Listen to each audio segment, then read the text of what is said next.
Magandang araw mga ka-electronics. At ngayon, susubukan nating gawin tong TV na to mga ka-electronics. Ang sabi ng may-ari ay bigla na lang daw namatay.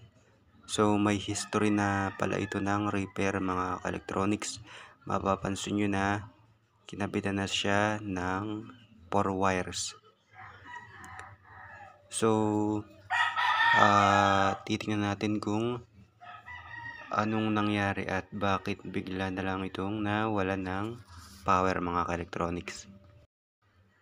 May napansin akong nasunog na regulator mga lods. Ayan, nasunog yung regulator niya. Dahil sunog na mga ka-electronics ay nilinis ko. Then ang gagawin natin dito mga ka-electronics ay i-convert na lang natin. At may napansin din akong bloated o yung lumobong capacitor mga lods. Ayan, ba't kaya lumobo yan? Tingin ko dito dahil dito sa 4 wires, kasi itong 4 wires na to ay hindi ba naka-modified, nakakabit pa sa capacitor ang kanyang feedback.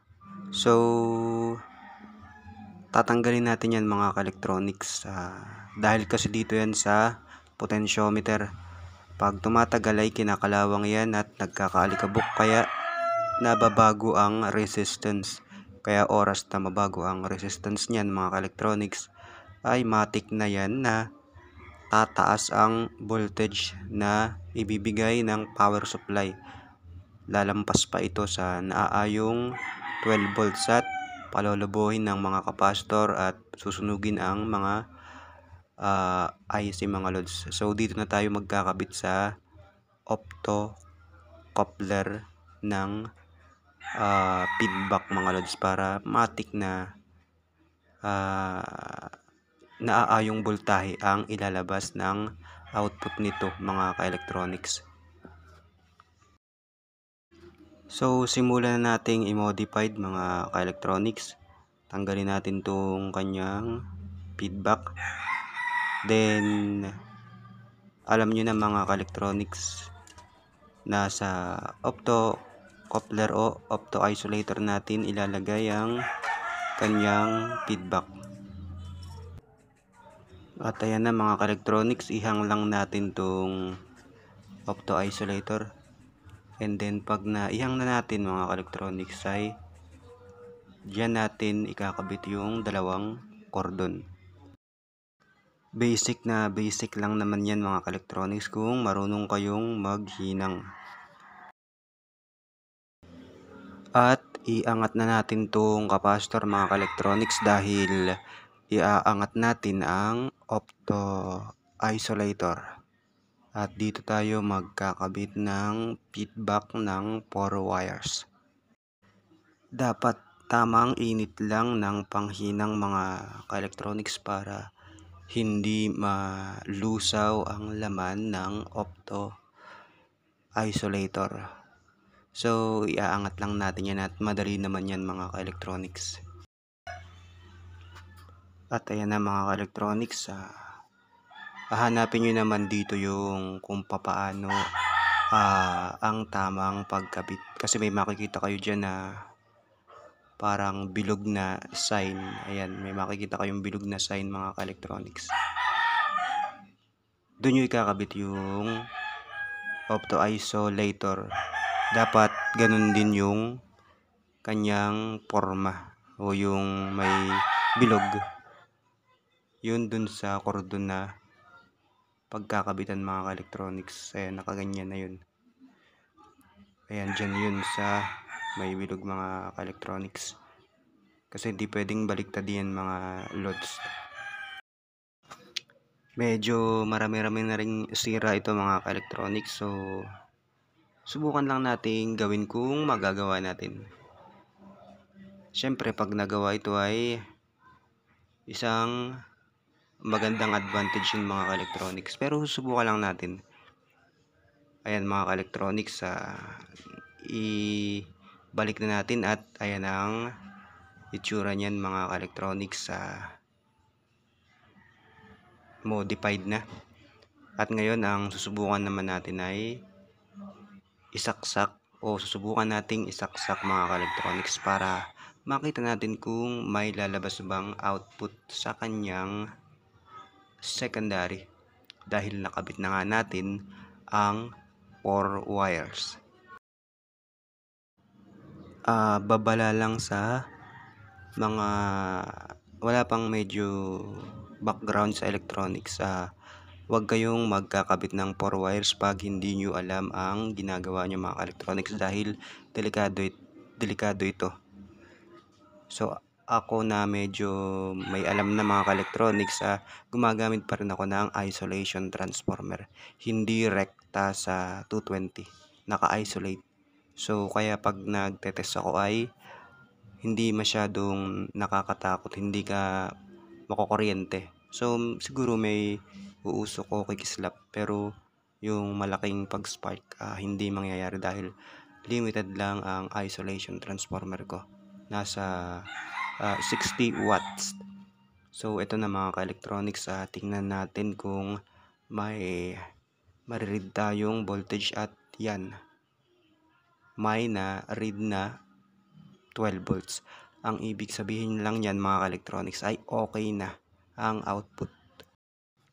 At ngayon mga ka-electronics, ang gagawin naman natin ay ang nasunog na regulator.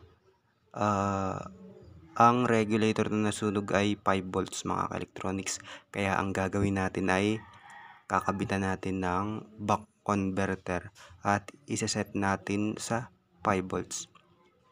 So kakabitan natin ito dahil pag naisaksak mo yung tubing yan, hindi yan mabubuhay, walang red na lights na lalabas. Kaya kakabitan natin ito ay para magka-supply ang logic IC na siyang responsible sa pag-operate ng TV mga ka-electronics. So susuplayan nito yung pinakang utak o CPU ng TV na ito, yung IC na malaking yan. Dahil pag walang 5 volts yan, walang power yan, matik yan mga ka-electronics. At i-set na natin mga ka-electronics ang ating power supply. Sinet ko muna yan, then may nagdi-deliver siya ng halos 4 ampere. So ikakabit natin to mga ka-electronics at iseset natin siya sa 5 volts mga ka-electronics. Set natin ang output sa 5 volts.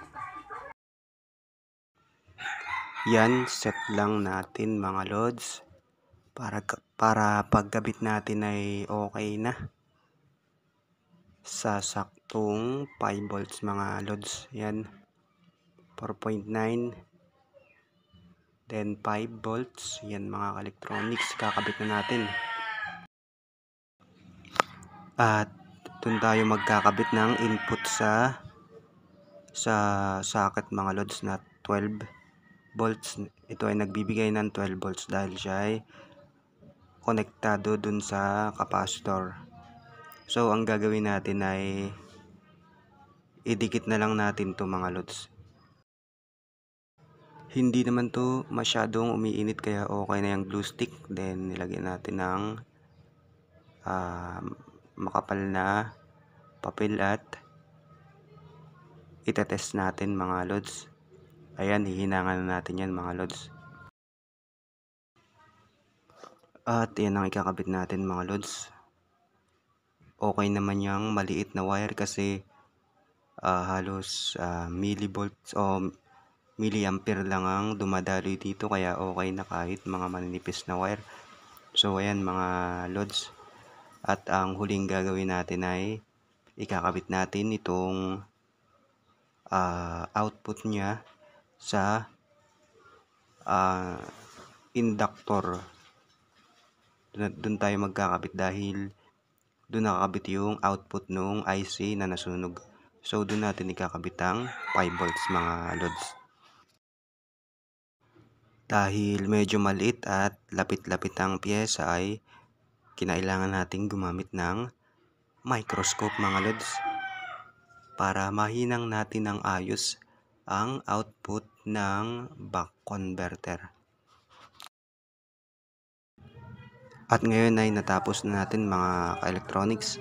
Ang gagawin naman natin ay kung may ilalabas na output na 5 volts ang buck converter na ito. At itest na natin mga ka-electronics. Tingnan natin kung saktuhang 5 volts. Ayan, may nare-read na 5 volts mga ka-electronics. Tingnan natin dito sa pinakang coil niya kung nagbibigay ng 5 volts mga ka-electronics. Ayan, nagbibigay ng 5 volts. Ibig sabihin okay na yan. So itetest na natin yan mga ka-electronics. At syempre mga ka-electronics, hindi natin kakalimutan tong lumobong capacitor na to. Papalitan natin siya ng capacitor na saktuhan lang din mga lods. Pwede nating pataasin ng konti ang voltage. So itest natin tong capacitor na to kung nabawasan ang microfarad. Ayon sa digital multimeter na nare-read natin ay ang microfarad ay 248 na dapat ay 470 microfarad mga ka-electronics. At nakakuha na tayo ng capacitor mga ka-electronics. Iyan ang ipapalit natin, 473 microfarad with 25 volts. Yung nasira na isa ay 470 microfarad with 16 working voltage. So ito ay 25 volts. So medyo maganda-ganda to mga ka-electronics dahil mataas. So nare-read naman na ng digital multimeter ay 406 microfarad. So pasok pa yan sa capacitance. Then nakabit na natin yan mga ka-electronics. Ayan na, nahinang na natin. At ikabit na natin mga ka-electronics upang matest na natin kung gagana ba ang ginawa natin mga ka-electronics.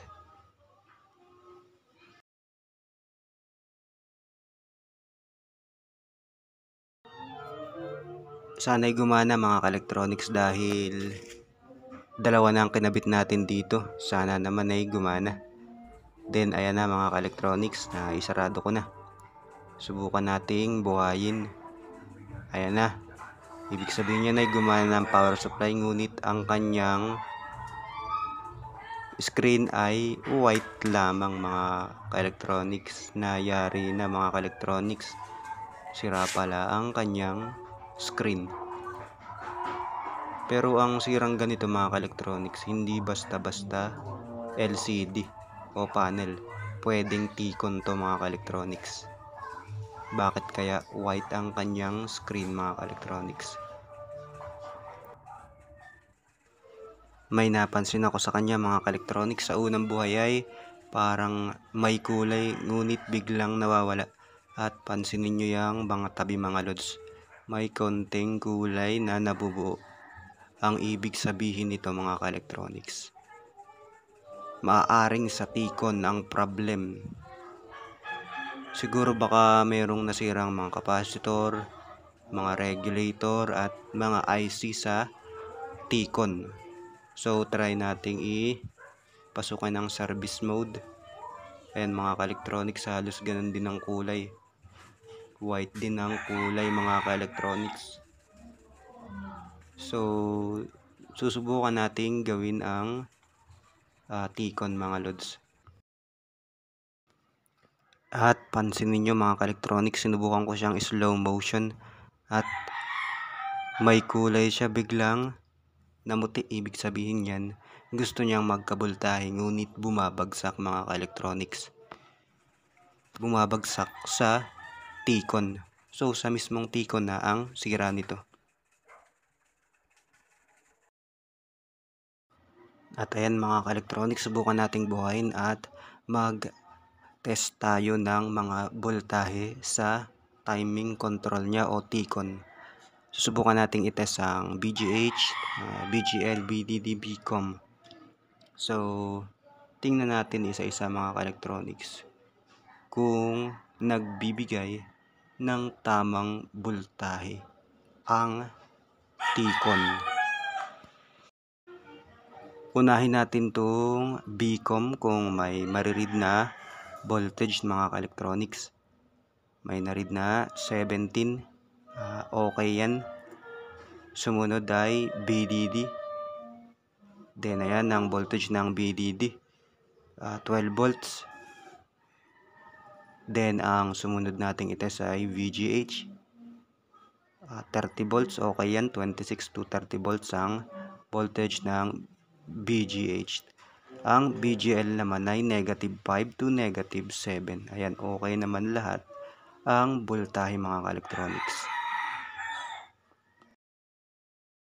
At tinest ko yung mga voltage regulator na yan mga ka-electronics. Meron naman siyang 1.2 ang nailalabas na output. Ang mga normal voltage ay 1 and 1.2.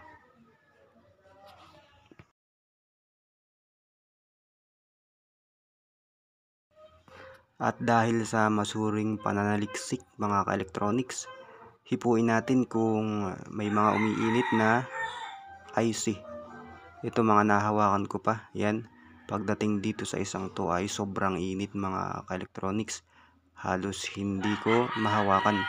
So susubukan nating tapalan ng glue stick. Pag natunaw yan mga ka-electronics ay matik yan na pwedeng shorted ang IC na yan. Ayan mga ka-electronics, kitang kita nyo naman na natunaw ang glue stick. Ibig sabihin niya mga ka-electronics ay hindi normal ang init na ibibigay ng IC na yan. So dahil wala tayong available na T-con mga ka-electronics, subukan nating palitan yung IC. Pag nakakita tayo ng IC, pero pag may T-con na pag pinalitan nito ay matik na mabubuo na ang display nito mga ka-electronics.